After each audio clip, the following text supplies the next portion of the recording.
Tikon kartı tamir. Tikon kartını tamir ediyorum. Evet. Şu anda elimizdeki bir tane Tikon kartı. Şöyle.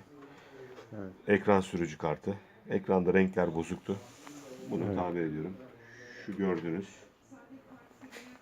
entegreyi söktüm diğerinden. Hı hı. Gördüğünüz gibi. Evet. Söktük. Bu yenisi. Bunu takıyoruz. Evet. Bunu büyüteç altında.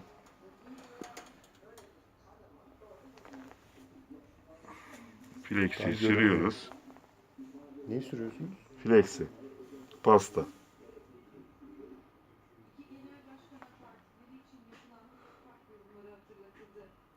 Şu şekilde oturttuktan sonra bir şu başa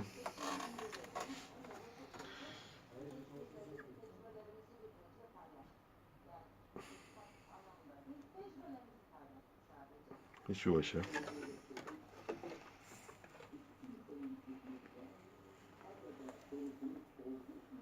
bir şu başa lehimini yaptıktan sonra diğer ayakları oynamasını engelliyoruz entegrenin. Daha sonra flexi dediğimiz, pasta dediğimiz sıvı dediğim pasta, lehim ayırıcı. Lehim hem ayırıyor hem de sağlam olmasını sağlıyor. Daha sonra lehimi sürüyoruz top halinde. Şu şekilde mail vererekten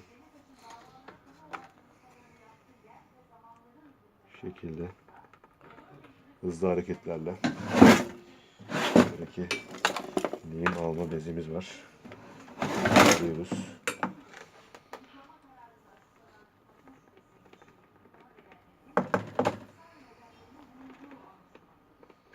Genelde bu parça çok bozulan bir parçadır. Renkleri bozar, negatif çıkar. Eflatun çıkar. Hep o parça yüzünden ha? Evet. Ama bu tabii ki her Tikon kartında bu parça yoktur. Bazı Tikonlar komple değişir. Artı bunu değiştirmek birazcık da risklidir. Yani havayı kullanmak çok önemli. Evet.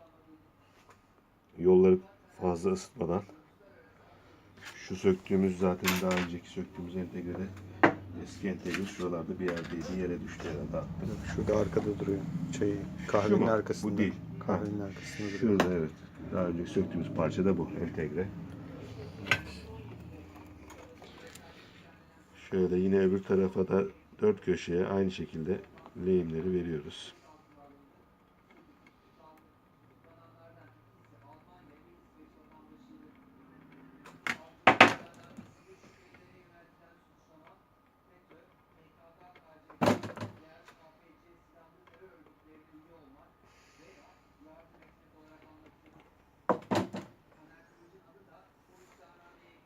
Bilene kolay bir işlem mi peki? Yani tabii eli pratikliği olan kişiler için kolay. Tabii burada en önemli şey bir de göz. Yolları iyi görebilmek. İşte bizdeki göz biraz bitik olduğu için büyüteç kullanıyoruz. Bu büyüteç de gözleri daha çok yoruyor.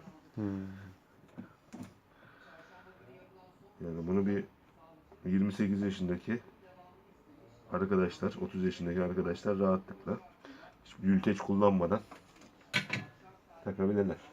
Evet. Yaş 45'i geçince tabii. Tabii.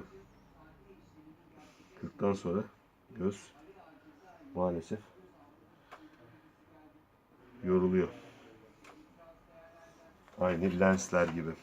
Teşekkür ediyorum verdiğiniz bilgilere. Daha sonra bunu takacağız zaten. Televizyona. Bundaki arıza dediğim gibi negatif bir görüntü vardı. O arızayı Beraber bu gidermek için parçayı açtım. takarken göreceğiz. Düzeldi mi düzelmedi mi? Tamam.